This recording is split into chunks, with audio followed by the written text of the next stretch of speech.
Commander Deho watched the massive holographic display floating above the council chamber floor. Dozens of alien species filled the curved seats around him, their voices creating a buzzing noise that echoed off the crystal walls. But today was different. Today, they were all talking about the same thing: humanity. The humans have grown too comfortable, declared Vorthak General Krex, his four arms gesturing wildly. His red skin gleamed under the chamber lights as he spoke. For 300 years they have hidden behind their peaceful words. They call it the Terran Diplomatic Pact, but we know the truth. They are weak.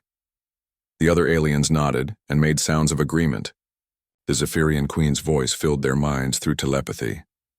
Our scouts report the same thing. Human ships carry no real weapons. They have small fleets. Their soldiers carry simple guns that fire metal bullets. How can such a species control so much space? Keth Syndicate leader Vex stepped forward on his mechanical legs. His computer brain calculated quickly. The humans have colonies on 47 worlds. They control the richest trade routes, yet their military spending is the lowest in the galaxy. This makes no sense unless they are hiding something, or they truly are as harmless as they appear. Deho remained quiet, listening. His brown eyes moved from speaker to speaker. He had served as humanity's representative to the Galactic Council for 15 years. Every day, he heard the same complaints. Humans were too successful for such a peaceful race. Other species worked hard to build mighty war fleets, but humans seemed to grow stronger through trade and friendship alone. I propose we test them, General Krex announced. His voice was loud and harsh. A small military action, just enough to make them show their true strength. If they fight back with hidden weapons, we will know they have been lying. If they surrender quickly, we will know they are truly weak. The chamber erupted in excited chatter. Species that had been enemies for centuries suddenly found themselves agreeing. The idea of finally solving the mystery of human success was too tempting to ignore. Far away on Earth's moon, Captain Minho sat in the command center of what appeared to be a simple mining station. His black hair was cut short in military style, though he wore civilian clothes. Around him, 20 people worked at computer stations, monitoring data streams from across human space. "Sir," called Lieutenant Hyajin from her position near the communications array, "we're receiving the coded signal from Ambassador Deho. The aliens are planning something." Minho nodded slowly. He had been expecting this day for years. "What's the message?" Hyajin read from her screen. 3 species alliance forming. Military test planned within the month. Protocol Omega standby. Protocol Omega, Minho repeated quietly. Those 2 words would change everything. He pressed a button on his chair's armrest. Across human space, similar signals began transmitting on hidden frequencies. On the merchant vessel UES Sol, Captain Boram looked like any other cargo ship commander. Her uniform was simple blue, not military gray. Her crew of 30 operated loading cranes and managed shipping containers. But when her communication officer handed her a small data chip, her expression became serious. "Ma'am, we've got the signal," the young man whispered. Boram inserted the chip into her command console. Immediately, new displays activated around the bridge. Hidden panels in the walls slid open, revealing military-grade control systems. Her cargo ship had just become something entirely different. Similar scenes played out across 47 star systems.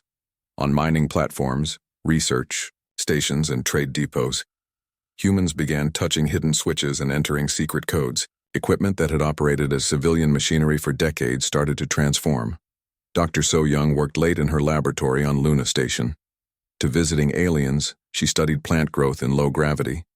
Her research had produced new food crops that fed millions. But as she received the Protocol Omega signal, she walked to what appeared to be a water recycling unit. Her hand pressed against a scanner, and the machine opened like a flower, revealing military computers inside. "All stations report ready," she said into her headset. Around her, the agricultural research facility was becoming something the aliens had never imagined. Back in the council chamber, the vote was unanimous.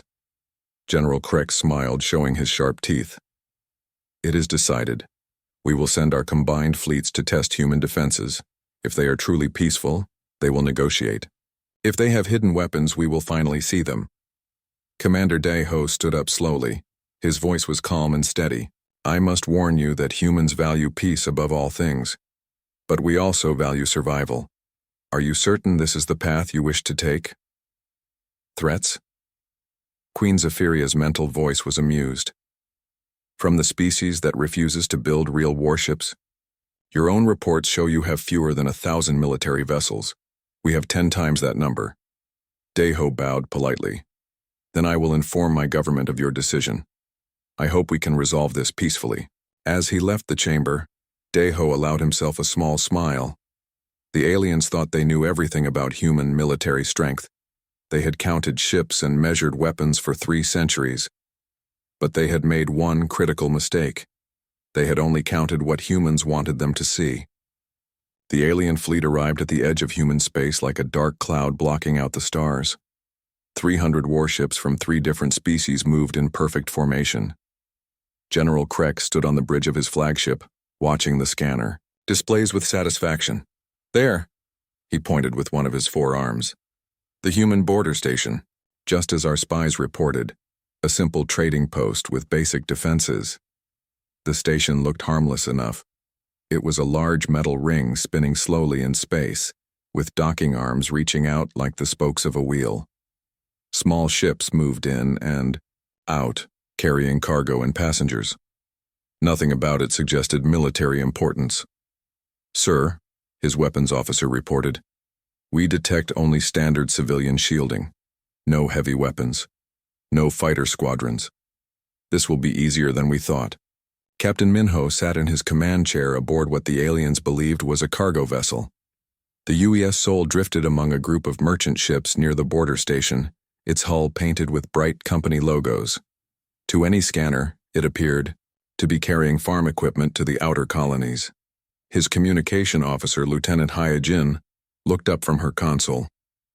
Sir, alien fleet has entered sensor range. 300 ships, just as intelligence predicted. Very good, Minho said calmly. Signal all units, begin awakening sequence. Hyajin's fingers moved across her controls. Throughout the ship, hidden panels began to slide open. What had appeared to be cargo containers started to unfold like metal flowers. Inside each one, sleek weapon systems emerged from their hiding places. On the mining platform near Saturn, Dr. So Young watched her screens as the alien fleet approached. To the aliens, her facility looked like a simple asteroid processing station. Giant mining equipment worked day and night breaking apart space rocks and extracting valuable metals. Commence transformation, she ordered. The mining equipment stopped its work and began to change. Massive rock crushers tilted upward, revealing themselves to be particle beam cannons. Ore refineries opened like clamshells, showing rows of missile launchers inside. The entire mining platform was transforming into a fortress. General Krex frowned as his sensors began picking up strange readings. What is that? The human ships. Their heat signatures are changing. His science officer checked his instruments, twice. Sir, I think they're powering up systems we didn't know they had. But that's impossible. Our intelligence reports were very detailed. Across human space, the awakening continued. On the research station orbiting Jupiter, Professor Wu Jin's team stopped studying solar radiation and started activating weapon systems. The giant dish they used to listen to space signals rotated and became a targeting array. Captain Boram's merchant vessel completed its transformation first. Her crew worked with the speed of trained soldiers, which they actually were. The ship's hull sections slid apart and rearranged themselves. What had been a slow cargo hauler was now a sleek warship with weapons that glowed with deadly energy. All systems online, reported her engineering officer. Plasma cannons at full power, stealth field generators ready, fighter launch bays prepared. Fighter launch bays? General Krex's voice rose in alarm as his sensors detected the impossible. They don't have fighters, our reports clearly stated. He never finished the sentence. The side of the human cargo ship opened like a book, and 50 small attack craft poured out like angry insects. Each fighter was no bigger than a car, but they moved faster than anything the aliens had ever seen. Commander Threx of the Zephyrian fleet tried to maintain formation as chaos erupted around him. All ships, maintain position. This must be some kind of trick. But his own sensors were telling him the truth. The harmless trading station had become a military fortress. Its docking arms were extending and revealing massive gun barrels. The spinning ring was opening sections that contained enough firepower to destroy a small moon. Lieutenant He Jin coordinated the defense from her position aboard the Sol. Mining platforms reporting ready. Research stations armed and locked. On target, border fortresses at full combat status, Minho nodded. Signal all units. Show them what we've been hiding. The transformation was complete. Every civilian structure in the system had revealed its true nature. Mining ships became destroyers. Research vessels turned into carriers. Trading posts opened to show the weapons of war hidden inside. Engineer Chang Ho worked frantically at his console aboard the Keth Syndicate flagship. His computer brain tried to process what his sensors were telling him. This is impossible. We counted their ships. We mapped their defenses. There should be fewer than 50 military vessels in this entire sector. How many do we detect now? Asked his commander. Chang Ho's mechanical voice was filled with confusion. Over 400 ships, sir, all armed with weapons more advanced than anything in our databases, and they're still coming. More human ships appeared from asteroid fields where they had been hiding. Some rose up from what had seemed to be empty moons. Others simply materialized as their stealth systems deactivated. Dr. So Young's voice echoed across all human communication channels. Attention, alien fleet. You are trespassing in human space with military intent.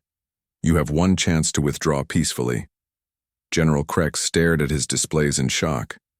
The humans had more ships than his entire alliance. Their weapons technology was decades ahead of anything he had seen, and they had hidden it all for 300 years. How? He whispered. How did we miss this? The answer was simple, though he didn't know it yet. The humans had learned that the best way to win a war was to make sure it never started, and sometimes that meant letting your enemies think you were weak until the moment you needed to prove them wrong. General Tae Min stood before the massive wall display in the underground command center beneath New Seoul.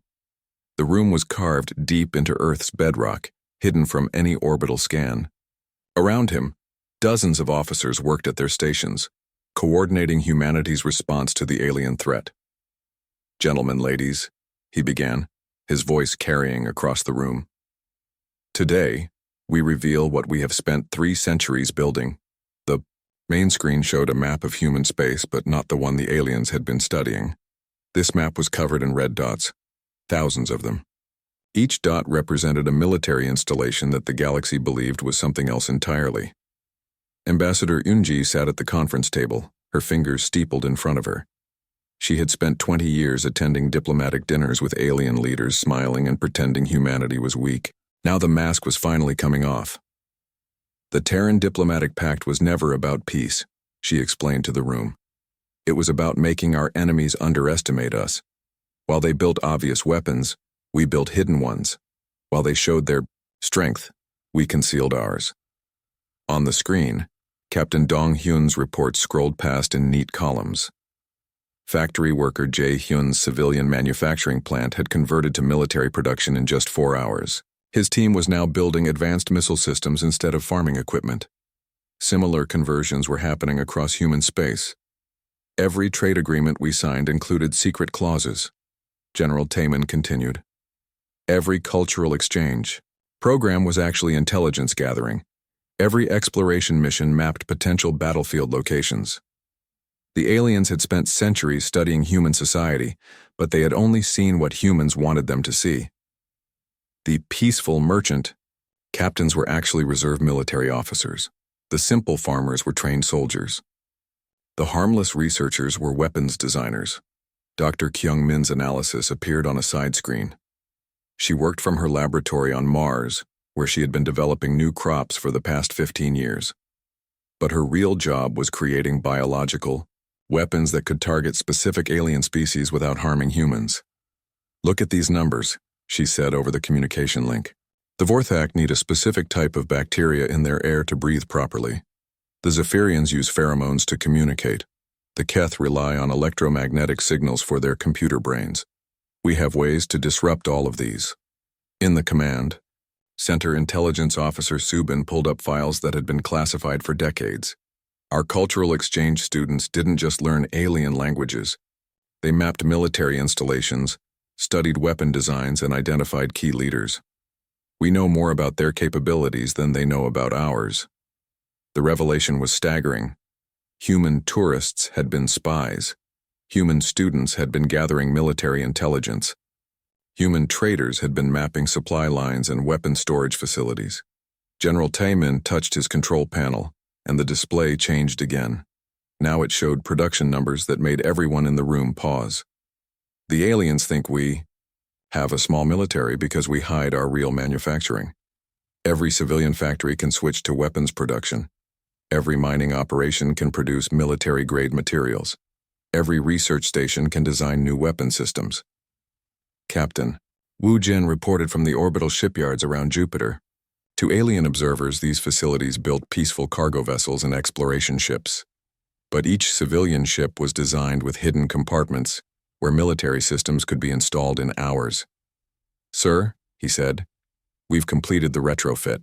On the merchant fleet, all 2,000 vessels now have full military capabilities.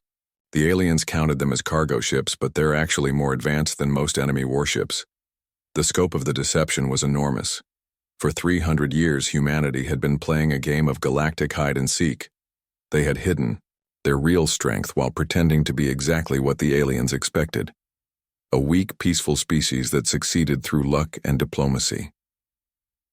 Engineer Minji's voice came through the communication system from the asteroid belt. "Military production is at 100%. All mining platforms have revealed their true function. We're not just extracting minerals. We're building the largest military-industrial complex in galactic history." The asteroids themselves had been hollowed out and converted into factories. What appeared to be simple mining operations were actually massive production facilities. Each one could build enough weapons to arm a small fleet. Lieutenant Chang Ho coordinated the intelligence reports from his position near the outer colonies. "The aliens are still trying to understand what happened. Their computers can't process how we hid so much for so long." The answer was simple but brilliant. Humans had learned that the best way to win a war was to make sure your enemy never knew there was going to be one. Every human colony, every trade route, every diplomatic mission had been designed with warfare in mind. "They made one critical mistake," General Tayman said, looking around the room at his officers. "They assumed that because we chose peace, we were incapable of war. They forgot that the most dangerous enemy is the one who doesn't want to fight, but knows how to win, if they must." The aliens had spent centuries preparing to fight the humans they thought they knew. But those humans had never existed. The real humanity had been quietly building the most sophisticated military machine in galactic history, hidden behind a mask of peaceful traders and friendly diplomats. Now that mask was off, and the galaxy was about to learn what humanity had been hiding all along. Admiral Jiwoo watched the alien fleet scatter like frightened birds on his tactical display. What had started as their confident attack was now becoming a desperate retreat. But the humans were not going to let them escape so easily. "Launch pursuit squadrons," he ordered calmly. "Let's show them what happens when you threaten our people." Captain Wu Jin's stealth fighters emerged from what the aliens had thought was empty space. His ships had been hiding using technology that made them completely invisible to enemy sensors. Now they appeared behind the fleeing alien vessels like ghosts materializing from the darkness. "Target their engines first," Wu Jin instructed his pilots.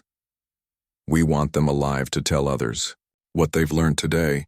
The human fighters moved with precision that amazed even their own commanders. Each pilot had trained for years in secret, practicing combat maneuvers while pretending to be civilian transport operators. Their weapons struck with surgical accuracy, disabling alien ships without destroying them completely. General Krex tried to maintain order on his flagship as reports of disaster flooded in. How are they doing this? Our shields should stop their weapons. His science officer's voice shook with fear. Sir, their weapons are using technology we've never seen. Our shields are designed for energy beams and explosive missiles, but they're firing something that passes right through our defenses and eats our hull like acid. The nanoscale weapons that engineer Minji had developed were doing exactly what they were designed to do. Microscopic robots dissolved alien ship hulls at the molecular level, creating holes that grew larger every second. The aliens watched, in horror as their mighty warship simply fell apart around them. Commander Subin coordinated the Psychological Warfare Division from her hidden base on Europa. She had studied alien cultures for decades, learning exactly how to break their fighting spirit. Each species had different fears, and she knew them all. Begin transmission to Zephyrian ships, she ordered. Activate the electromagnetic pulse generators. The Zephyrians relied on their hive mind to coordinate their attacks. They shared thoughts and emotions through biological radio signals. But Subin's weapons created interference that turned their greatest strength into weakness. Suddenly, Zephyrian crews found themselves alone in their own minds for the first time in their lives. "We can't hear the Queen," screamed a Zephyrian captain as his ship spun out of control. "The voices are gone, we're blind." Without their mental connection, the Zephyrian fleet became a collection of confused individual ships. They crashed into each other, fired at their own allies, and fled in random directions like animals whose nest had been disturbed. Lieutenant Chang Ho's squadron targeted the Keth Syndicate vessels with a different approach. The mechanical aliens thought their computer brains made them superior to biological life forms. But human artificial intelligence had evolved far beyond anything they imagined. "Deploy the adaptive AI viruses," Chang Ho commanded. Invisible data streams flowed from human ships into Keth computer systems. The aliens' mechanical minds tried to fight off the invasion, but the human AI was like water finding cracks in a wall. It learned and adapted faster than the Keth could respond. "System failure on all decks," reported a Keth officer, his electronic voice distorting as his own brain was compromised. "The human programs are rewriting our basic functions. We're losing control of our own bodies." The Vorthak warriors found themselves facing a different nightmare. Their culture respected strength and honor in battle, but the humans refused to fight the way warriors were supposed to fight.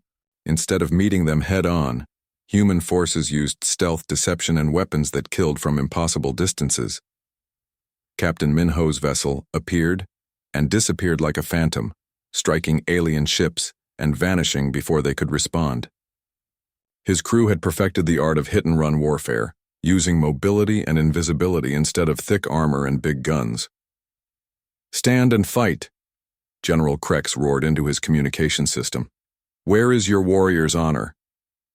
"We're not warriors," Minho's voice replied calmly through the channel.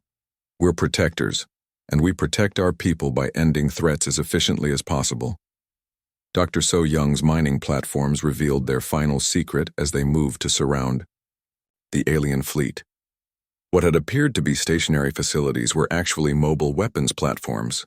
They had been pretending to mine asteroids while secretly building the ability to move through space at incredible speeds. "Interdiction field activated," she reported. "No alien ship can enter hyperspace within 1 million kilometers. They're trapped here until we decide to let them go." The aliens discovered that their retreat was impossible. Human technology had created an invisible prison that prevented faster-than-light travel. They were stuck in normal space, where human ships were faster and better armed. Engineer Boram watched from her converted merchant vessel as automated defense systems came online throughout the sector. Gun platforms that had been hidden inside asteroids emerged and began tracking alien ships. Missile launchers disguised as communication satellites locked onto their targets. "This is impossible," whispered Commander Threx as his sensors detected hundreds of new weapons appearing from nowhere. How did they hide so much firepower? The answer was that humans had turned their entire civilization into a weapon, while still maintaining the appearance of peace. Every structure, every vehicle, every piece of equipment had been designed to serve both civilian and military purposes. Within 6 hours, the mighty alien fleet was either destroyed, disabled, or surrendering. The hunters had become the hunted. and they had learned a lesson they would never forget. Ambassador Young-suk walked into the negotiation chamber with quiet dignity. Her simple gray suit showed no military decorations, no symbols of power. She looked like exactly what she had always appeared to be, a peaceful diplomat. But the alien leaders who waited for her now knew better. General Krex sat in his chair, with his head lowered in shame. His forearms, which had once gestured so boldly in the Galactic Council, now hung limp at his sides. Half of his fleet was destroyed. The other half had surrendered when they realized they could not escape. "You deceived us," he said quietly. "For 300 years you made us believe you were weak." Young-suk took her seat across from him. Commander Threx of the Zephyrians and Leader Vex of the Keth Syndicate sat nearby, their own pride shattered. Behind them, Captain Minho stood in his true uniform.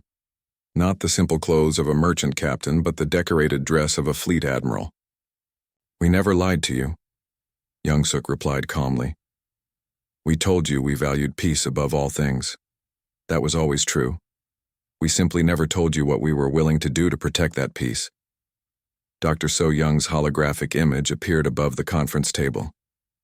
She looked the same as always, a friendly scientist who studied plants and rocks. But the aliens now knew she had designed some of the most advanced weapons in galactic history.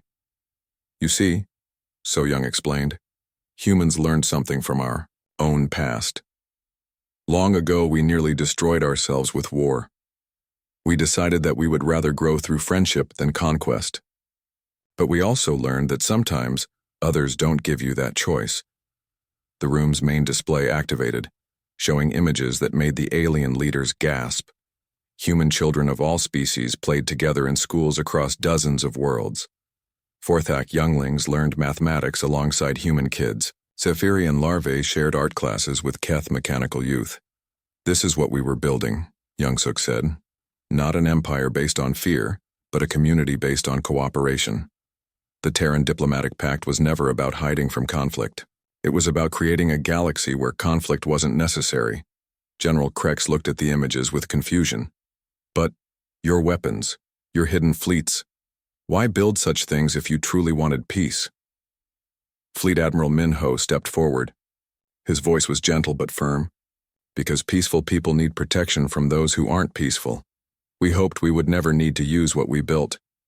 But we knew that someday, someone would test us." Engineer Bo-Ram's voice came through the communication system from her ship in orbit. "We spent 3 centuries watching other species build weapons to conquer their neighbors. We built weapons to defend our neighbors. There's a difference." The aliens began to understand the scope of what they had encountered. Humanity hadn't hidden their military strength to launch surprise attacks on others. They had hidden it to avoid having to use it at all. The strongest species in the galaxy had chosen to appear weak, because they genuinely preferred peace to war. Lieutenant Chang Ho's report scrolled across a side screen. The human military was already standing down, converting weapons back to civilian equipment. The mining platforms were returning to their real job of extracting materials. The research stations were going back to studying plants and stars. "We're not conquerors," Young-suk explained. "We don't want to rule over you or take your worlds. We want you to join us in building something better than what the galaxy has now." Commander Threx spoke for the first time since the battle ended. His telepathic voice was filled with wonder. "Join you? After we attacked your people? After we tried to enslave your colonies?" "Yes," Young-suk said simply. "Because holding grudges doesn't build the future we want for our children." The offer was simple but revolutionary. The alien species could join an expanded Terran diplomatic pact, contributing their own strengths to a true galactic community. Or they could return to their old ways of conquest and war, knowing that humanity would be watching. Leader Vex processed the choice with his computer brain. "You would trust us? After what we attempted?" Dr. Kyung-min answered from her laboratory on Mars. "Trust is something you build over time. We're offering you the chance to start building it. The question is whether you want to take that chance." The silence in the room stretched for long minutes. Finally, General Krex raised his head and looked directly at Young-suk. "What you offer It goes against everything we were taught about strength and weakness. Maybe, young Suk replied. It's time to learn something new. One by one, the alien leaders agreed to try. The Vorthak would send their warriors to learn human methods of protecting instead of conquering. The Zephyrians would share their hive mind, knowledge to help build better communication between species. The Keth would contribute their technology to projects that helped everyone, instead of just themselves. Years later, alien children played in human schools while their parents worked, together on projects that benefited the entire galaxy. In the shadows, Captain Hyejin and her fellow Guardians maintained the vigilance that made such cooperation possible. The greatest lesson had been learned. Sometimes the strongest choice is to appear weak, and sometimes the most powerful weapon is the willingness to never use it unless you absolutely have to. Humanity had proven that true strength comes not from the ability to destroy, but from the wisdom to protect what matters most.